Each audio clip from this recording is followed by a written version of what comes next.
caso ya está con nosotros para ampliar más sobre este tema Homero Castañer, viceministro de Gobierno. ¿Cómo le va, Homero? Un gusto poder conversar con usted. ¿Nos escucha perfectamente? Muy buenos días, un saludo a usted, un gusto compartir esta mañana este diálogo. Claro que sí. 8 de la mañana con 36 minutos, Lucía Jaramillo le saluda. Y como estábamos hablando, Homero, sobre esta ley que regula el uso legítimo de la fuerza, ayer fue aprobado con 104 votos y la votación se dio alrededor de las 7 de la noche con la presencia de 123 asambleístas. Luego de las reconsideraciones, la nueva ley tuvo el apoyo de 104 legisladores y la abstención de 19, y como ya lo manifestaba, se espera que el presidente Guillermo Lasso se pronuncie en 30 días con respecto a esta ley, la vete o la apruebe. Le escuchamos, Homero Castañer, sobre este tema. ¿Cuál es su conclusión? Así como usted lo manifiesta, Lucía, 104 votos permitieron que este proyecto de ley todavía está en construcción, sea aprobado, ¿no? Saludamos nosotros como Gobierno Nacional la actuación de la Asamblea del día de ayer, que se haya sintonizado con una necesidad, no del gobierno, una necesidad del pueblo ecuatoriano para combatir este grave problema de inseguridad en el país, de delincuencia. Era necesaria una actualización de la normativa, de los protocolos, de los procedimientos de las instituciones encargadas de la seguridad del país, del tema de Policía Nacional, de Fuerzas Armadas y también del Cuerpo de Seguridad Penitenciario que controla los centros de rehabilitación social. Una ley importante, una ley que permitirá el uso progresivo de la fuerza, que los servidores policiales no estén supeditados, condicionados al uso de un arma de fuego cuando esté en peligro la vida de una persona, cuando haya peligro inminente de muerte o de lesiones graves, cuando haya fugas, cuando haya resistencia al actuar de la Policía Nacional. Y ahora, como usted lo menciona, esto irá para que el presidente de la República analice. Ha habido cambios, pienso yo, que no de fondo, sino de forma, en algunos textos, y esperemos que muy pronto esté en el registro oficial y se emita el reglamento para que sea ejecutada lo más pronto posible.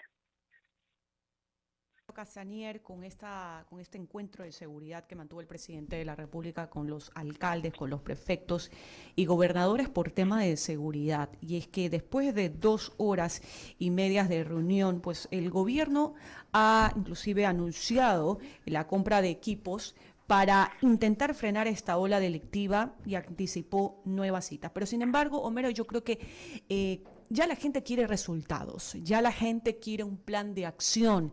Ya no quiere seguir esperando más, y es que prueba de ello es lo que estamos viviendo en las calles, no solo en Guayaquil, sino en todo el Ecuador. ¿Cuándo se espera ya que se aplique un plan inmediatamente en tema de seguridad por parte del gobierno? Usted inclusive en otros medios de comunicación hablaba de el monto que se va a invertir para reforzar el tema de seguridad, pero ¿cuándo ya vamos a ver los ecuatorianos un plan inmediato de acción en las calles? Lucía, lo estamos viendo, pero no estamos enfrentando a una delincuencia común. El 95% de las muertes violentas que se dan en el país tienen que ver con narcotráfico, con mafias, con delincuencia organizada.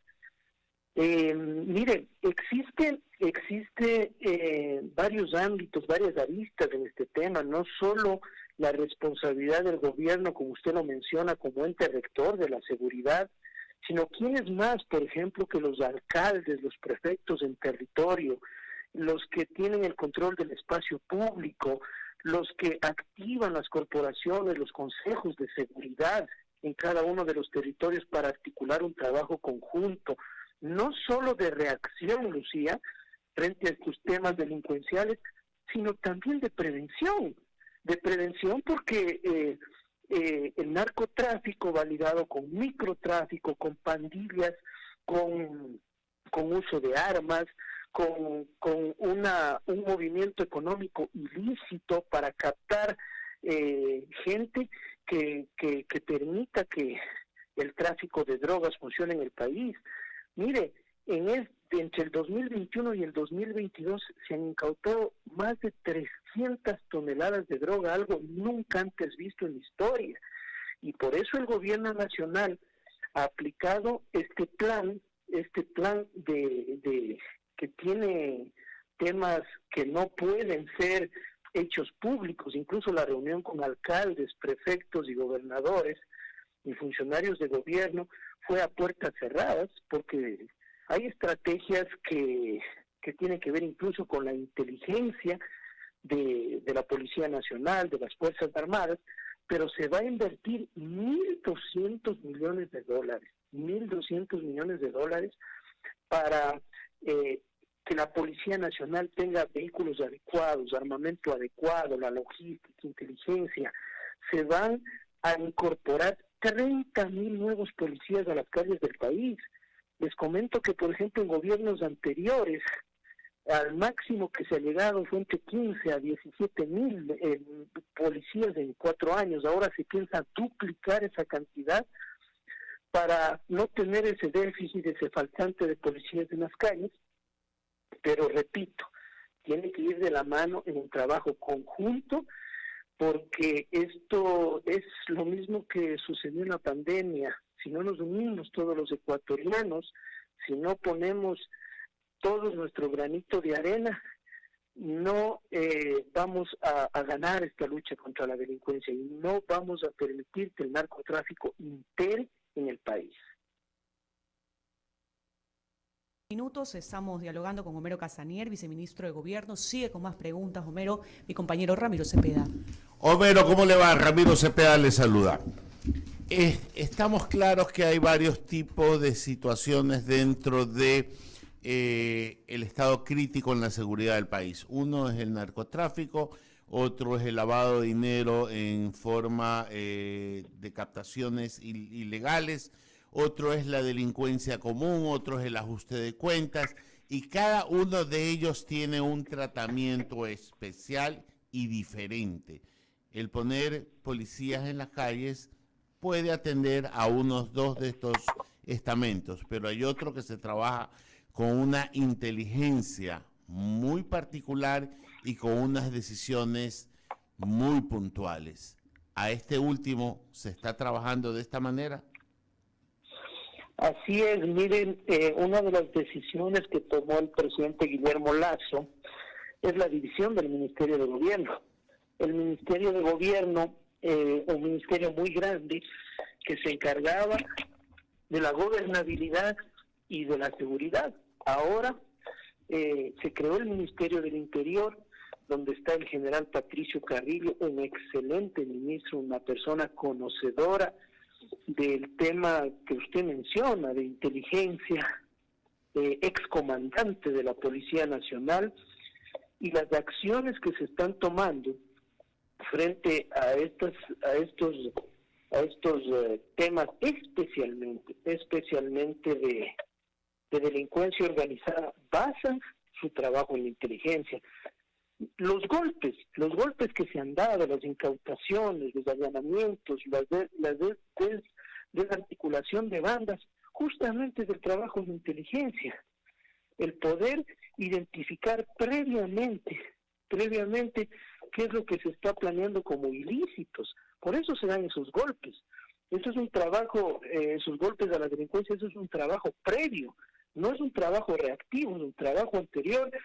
Y en ese sentido, otro de los temas que me olvidé mencionar frente a estas acciones, en los próximos meses se construirán 106 unidades de policía comunitaria y de vigilancia comunitaria en el país en convenio con los municipios.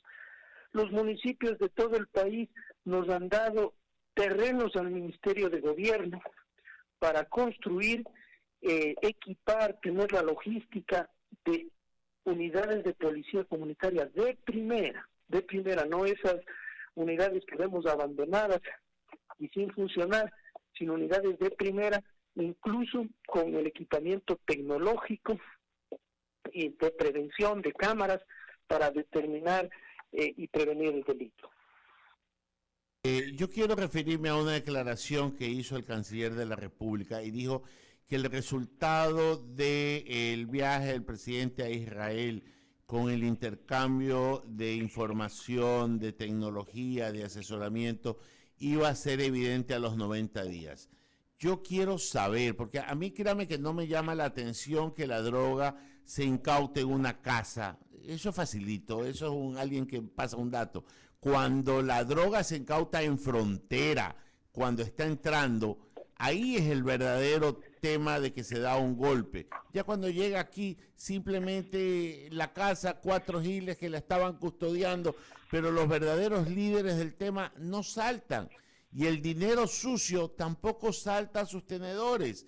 Entonces tenemos 2 graves problemas que estamos simplemente evidenciando ciertos resultados que no hay que desmerecerlos, pero no son los que nos llevan a resolver el asunto, no simplemente a seguir apagando con baldes de agua un incendio de una refinería.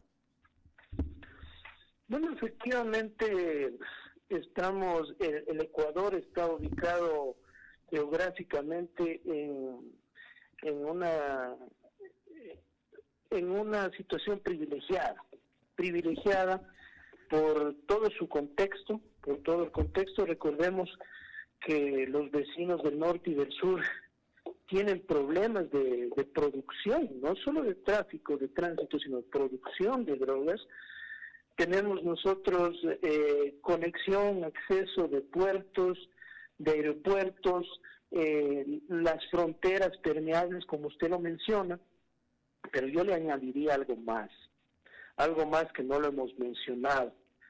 Tampoco ningún esfuerzo en este tema de seguridad, el cambio de la normativa, la dotación policial, ampliar la inversión, tener más policías, resultará si tenemos también una justicia que actúa de espaldas a este tema. No es para nadie ajeno ver, por ejemplo, de que existe un detenido y en las noticias nos dice que tiene 6, 8, 10 antecedentes penales y que se ocupan estas garantías constitucionales, a veces de manera inadecuada, y les tenemos en la calle más pronto de lo que son detenidos. Entonces, esto es un tema de varias aristas, no va a ser sencillo, pero bueno, ante los problemas, los países no cierran las puertas y apagan la luz, los enfrentan, y el presidente de la República ha sido claro que no dará tregua, no dará su brazo a torcer en contra de la inseguridad y delincuencia en el país. Coincido con usted el tema de la justicia, pero esos son los de poca monta y baja ralea. Los verdaderos capos están muy por encima de eso. Pero yo quiero volver a lo que comenzaba mi compañera Lucía con el tema del uso de la fuerza. Esa ley tiene un consenso en la Asamblea, probablemente tenga uno que otro bemol, pero que el Ejecutivo no tenga la tentación del veto, aunque encuentre alguna falencia que podrá ser compensada por un reglamento. ¿Están conscientes de que el pueblo y que el país necesita con urgencia esta ley para no demorar el trabajo que ha hecho un buen asambleísta como es Ramiro Narváez? Mire, absolutamente de acuerdo. Se necesita urgentemente esta normativa. Es más, tengo que contarles que dentro de la ley pone plazos, por ejemplo, la actualización de manuales, de protocolos, de directrices en 120 días, capacitación y entrenamiento a la Policía y Fuerzas Armadas en 60 días, que se cree la escuela de guías penitenciarios en 60 días, los grupos de élite que no habían para controlar los centros de rehabilitación social, con plazo igualmente, y necesitamos lo más pronto posible, pero dentro de la construcción de una ley tenemos que entender que puede haber mejoras, diría yo en el tema de forma, a veces, mire, yo fui legislador, a veces en el tema de redacción puede haber mejoras, pero esperemos ver cuando llegue ya oficialmente el texto a la Presidencia de la República, se lo analice con la Secretaría Jurídica y se vea la pertinencia sobre el tema del veto.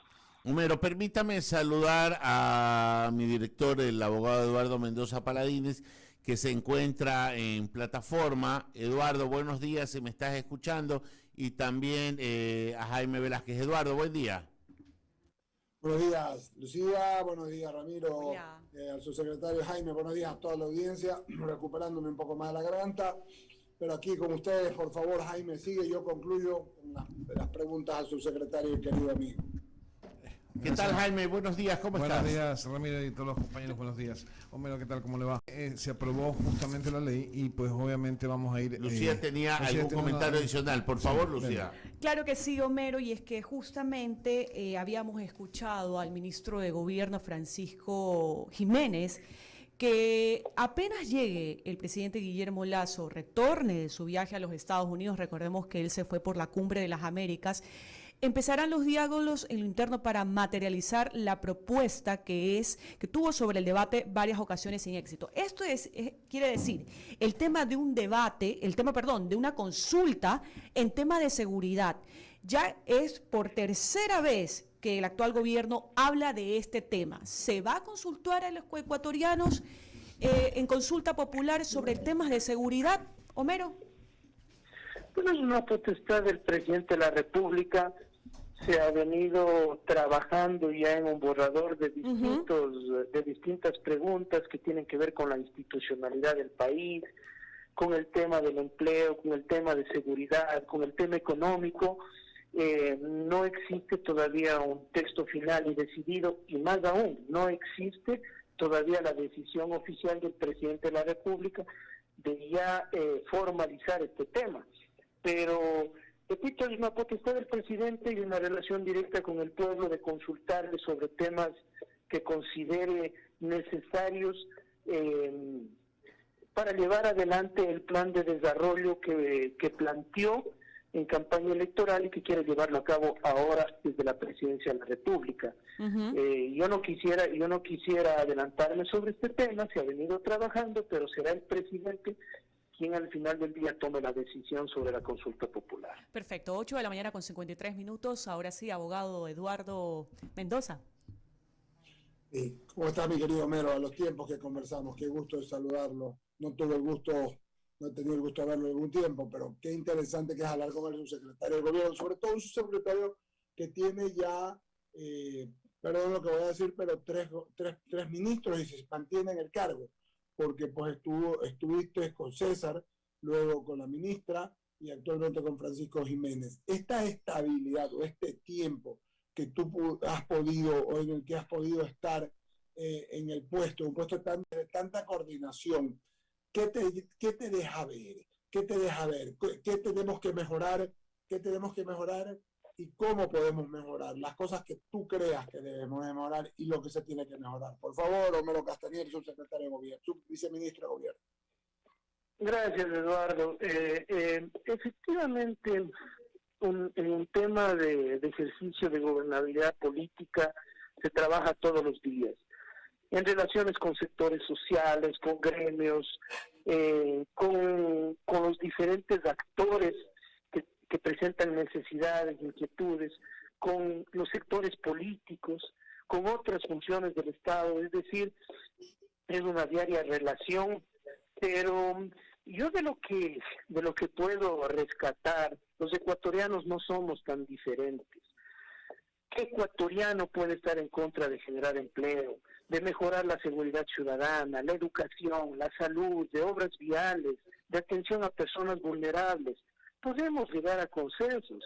A veces disentimos no en las necesidades, sino en el cómo. Y mientras este rato estamos nosotros tratando de levantarnos de una pandemia tan dolorosa que pienso que no hay ecuatoriano que haya perdido un vecino, un familiar, un ser querido en esta pandemia.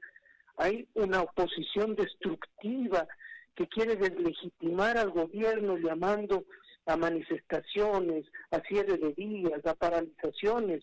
El país no necesita paralización, necesita reactivación. y nosotros dispuestos a dialogar, a conversar, pero en ningún país del mundo se genera empleo quemando llantas y cerrando vías. Y eso, en eso tienes razón. Ayer conversé largamente con el ministro del Interior y yo le decía, tú no puedes empezar un emprendimiento, tú no puedes, si te quieren pedir vacuna o si ves al lado que matan uno al otro. Yo coincido plenamente. Tanto así que hace unas 20 días o 25 días les pasé a mis compañeros una encuesta de Click Report y luego vinieron otras más, en que por primera vez, Homero, como en 14 años, la preocupación de la gente no era el tema económico, el empleo, la estabilidad política o el autoritarismo. Había pasado el tema de la inseguridad personal y la delincuencia organizada a primer lugar. Yo entiendo que están trabajando con eso y en eso, pero te consulto, Homero, en cambio, en el asunto de la estructura de ustedes mismos, de la estructura de la sociedad, y voy a usar una palabra que tú conoces bien porque es de los años 80, la estructura de la sociedad está hoy con miedo social, nadie quiere salir, nadie quiere ir, o si van un ratito hasta las 3, 4 de la tarde se guardan en cualquier parte, sobre todo en ciudades como Guayaquil, en provincias como Esmeralda, en provincias como Manabí. Entonces hay que darle un aliento y seguridad a la gente, ¿no? Yo veo cómo el presidente intenta, y el ministro y los ministros, las autoridades, vamos a poner más policía, vamos a poner más tecnología, pero mientras tanto esta batalla también se libra no solo en la cancha de la inseguridad, sino también en el tema de comunicación. O sea, hay dos guerras, la de comunicación, que comienzan a pasar, ¿sabes tú con qué conceptos? Y a viralizarse, asaltos, fotos, voces, que tú no sabes si son verdad, y por el otro lado, además, repito, la que pasa todos los días en las calles. Entonces, son dos estrategias con las que hay que combatir. Además de eso, se combate teniendo satisfacciones en aspectos, como tú bien sabes, como la seguridad social, como la medicina, como la educación y como el bienestar. Te he puesto un escenario un poco complicado, mi querido amigo, pero sé que con tu capacidad vas a poder ser didáctico para que nos entienda la gente y nos escuche, por favor, querido amigo. Vamos a tener un mejor año, Eduardo. Vamos a tener un mejor año. Este año ha sido un año complejo y ninguna política pública, ninguna inversión se podía hacer efectiva si veníamos de la peor crisis económica de la historia del país. 7,000 millones de dólares era el faltante, el hueco, el déficit que le faltaba al presupuesto general del Estado. Ahora, el haber dado los pasos adecuados, va a permitir que las políticas públicas, especialmente la prioridad 1 de Carondelet, de los ministerios, del gobierno nacional, en el tema de seguridad, tengan acciones efectivas. No va a ser de la noche a la mañana. Hay que ser responsables de lo que decimos. No va a ser de la noche a la mañana, pero hay que enfrentarlo, y enfrentarlo sin dar tregua. No podemos dar el brazo a torcer, y por eso el presidente de la República ha pedido apoyo de los otros niveles de gobierno, de alcaldías, de prefecturas. En los viajes internacionales se van a venir estas inversiones con dotación de primera para la Policía Nacional para combatir el delito, la delincuencia organizada, especialmente en provincias en donde realmente la situación está complicada. Entendemos y nos solidarizamos con el tema de Esmeraldas, de Manabí, de Los Ríos, de la zona 8, de Guayas, de Santa Elena, pero esto hay que enfrentarlo, y hay que enfrentarlo juntos. No podemos dejar que el Ecuador deje de ser un país de paz. Los ecuatorianos siempre nos caracterizamos por ser pacíficos, trabajadores, y ahora no podemos dejar que el miedo, dejar que impere el terror en el país. Tenemos que luchar y luchar juntos, porque esta batalla la ganamos todos, Eduardo. Ya, en el mismo camino, mi querido Homero, yo coincido que no es una lucha de la policía ni de los militares, es una lucha de la sociedad, pero también estructuralmente tienes que poner allí a otros elementos, por ejemplo, la justicia. La justicia se nos va quedando, se demora, lo que te decía de la guerra de comunicación, o sea, hay diferentes elementos. También te hablaba hace un momento, mi querido Homero, de la sociedad tiene que, no me gusta usar el elemento empoderarse, no, tiene que apropiarse del discurso de querer, bueno, vamos a mejorar. También hay algunas cositas que le faltan o que fallan, porque nosotros vemos al lado izquierdo y derecho, vemos algunos que no sabemos de dónde, pero por eso hablaba de la sociedad, de dónde, pero que aparentan y aparecen con algunas cosas que no son, ¿no? Y bueno, y esto. Y veo un problema, Ramiro, Jaime, y para ti también, Homero, que después de la pandemia, muchos se escondieron y era una forma de hacer sus negocios, perdóname la redundancia, en negocios públicos, en el CERCOP, vendiendo cosas al Estado, y eso significó en muchos lados, eso significó también que por allá se fueron las cosas, como se ha cerrado la llave en eso, y no lo ve la gente, porque el problema es que no lo ve la gente, ¿qué es lo que ve? La realidad que faltan medicinas, la realidad que faltan, pero como lo que pasa en otras provincias. Entonces, es una integralidad, pero mientras nosotros hacemos este diagnóstico, la gente tiene días duros, mi querido Homero, mi querido subsecretario, la gente tiene días complicados, la gente tiene miedo social, que es lo que yo decía, y pocas posibilidades económicas. Por decirte algo más que sí se puede hacer, que la ANT puede hacer, que es entregar las placas de todos los carros. Javier Segarra se ha matado hace 3-4 meses diciendo, porque de esta manera tú puedes determinar de quién es ese carro, de dónde son, de quiénes son, para determinar, ¿y cómo tiene 10 carros este? Bueno, ¿y por qué este carro sale aquí y no es de acá? Entonces podríamos hacer un camino y podríamos ayudar. Es solamente, Homero, yo entiendo que el presidente y ustedes están complicados de que ordenen, exijan. Solo con el tema de las placas, mira lo que averiguaron, que habían 110,000 carros puestos, ¿ya? Y también pueden determinar, ayudar a los municipios en este sentido, pero viene del ATM, de lo alto, Homero, y esta es una sugerencia para ti, y luego, pues sí, Jaime y Javier Segarra. Bueno, la recibimos con absoluto afecto. Yo considero de que todos queremos mejores días en el país, Eduardo.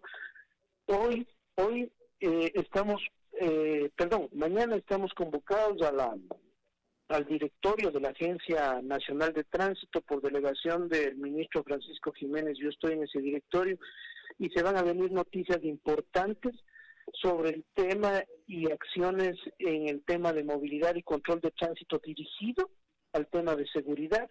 Esperemos, no quiero adelantarme porque somos un cuerpo colegiado que tiene que tomar decisión sobre esos planteamientos, pero esas decisiones van a abonar para el control de la seguridad en las vías del país.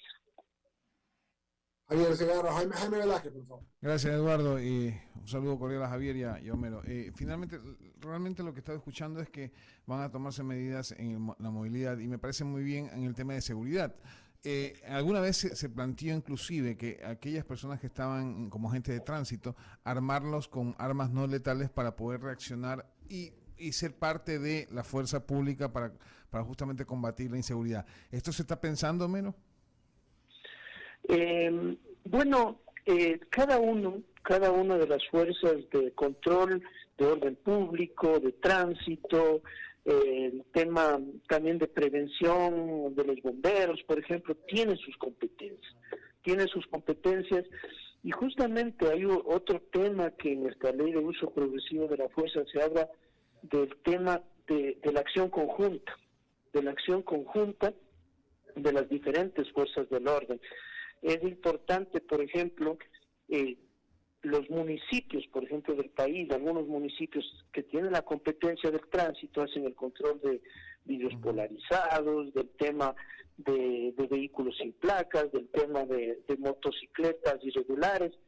Y claro, allí, si no se hace una acción conjunta y un agente de tránsito, por ejemplo, determina que un vehículo sospechoso, ¿sí?, están dando sin placas, están dando con vidrios polarizados, y eso no comunica a la policía, no hacen una acción conjunta, no es efectivo. Se tiene que hacer una acción conjunta justamente para combatir estos mecanismos que se ocupan de movilidad para cometer los ilícitos, ¿no? Nosotros hemos visto y es claro de que, por ejemplo, las motocicletas son usadas en su gran mayoría para cometer sicariatos, y hay que hacer un control exhaustivo, especial y minucioso, y allí es donde entra la articulación y la responsabilidad de los municipios del país.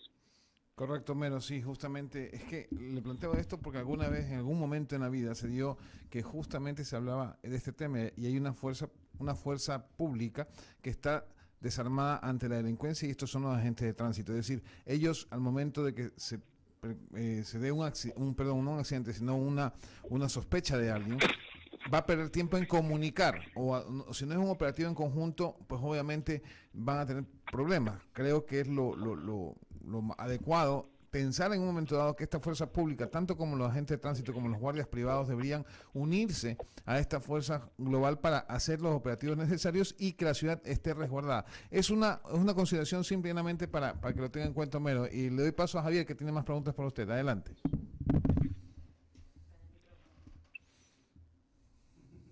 Micrófono. Gracias, Jaime. Buenos días, viceministro. La verdad, un placer tenerlo acá en la plataforma de I99. Mi inquietud es, viceministro, en esta reunión que mantuvo el gobierno con los representantes de los gobiernos autónomos descentralizados, usted como viceministro de Gobernabilidad, si quisiera consultarle, ¿de qué manera se puede ayudar desde el punto de vista económico a los gobiernos autónomos descentralizados para que también de alguna u otra forma vayan por el camino que es el de combatir la inseguridad? Ayer hubo una noticia muy importante sobre el tema del aumento en un 7% en el modelo de equidad territorial a los municipios del país. Mire, una de las cosas que tiene que conocer la ciudadanía, el COTAD, que es el Código Orgánico que regula los gobiernos autónomos, les da la obligatoriedad de crear los consejos de seguridad ciudadana. No todos los municipios del país lo tienen, y los que tienen, a veces tienen buena voluntad de invertir, por ejemplo, en cámaras, en vehículos, en apoyo logístico a la policía, pero a veces discrecionalmente, a veces sin la articulación necesaria, y lo importante es trabajar en conjunto. A ver, ¿cuál es la necesidad de la ciudad? La necesidad de la ciudad es un monitoreo. Muy bien, tenemos que tener un monitoreo adecuado para prevenir el delito, y por eso necesitamos cámaras o iluminación en espacios públicos o por ejemplo, vehículos, pero de manera articulada. Este presupuesto lo tienen los municipios del país, y nosotros, el gobierno nacional, el presidente de la República exhortó a los gobiernos autónomos a que se creen estos consejos cantonales para que las acciones dirigidas sean efectivas, no sean que cada uno apunte por su lado y al final del día exista estos roces entre autoridades que no le hace bien absolutamente a nadie y no soluciona el problema. Pero de alguna u otra manera hay que ayudarlos económicamente, o sea, que los representantes de los gobiernos autónomos... 214 millones que aumentará este año en el modelo de equidad territorial de los municipios, un 7% adicional en las asignaciones presupuestarias mensuales. Le preguntaba esto, viceministro, por el tema de la deuda que mantiene el gobierno con los gobiernos autónomos descentralizados.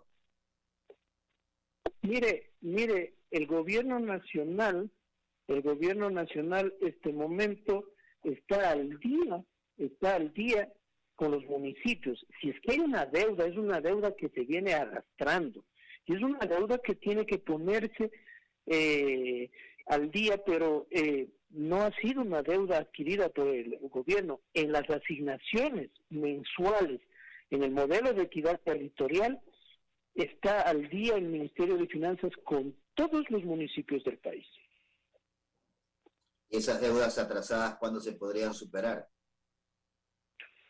Bueno, mire, como le digo, se vivió una crisis muy fuerte en el año 2020, confinamiento, falta de exportaciones, falta de movimiento económico, este déficit muy grande, pero el gobierno nacional, de los 7,000 millones de dólares que arrastraba, piensa este año cerrar en aproximadamente 2,000 millones de dólares, y el presidente de la República aspira a llegar al 2025 con déficit cero, es decir, no adeudar a absolutamente ninguna institución del Estado.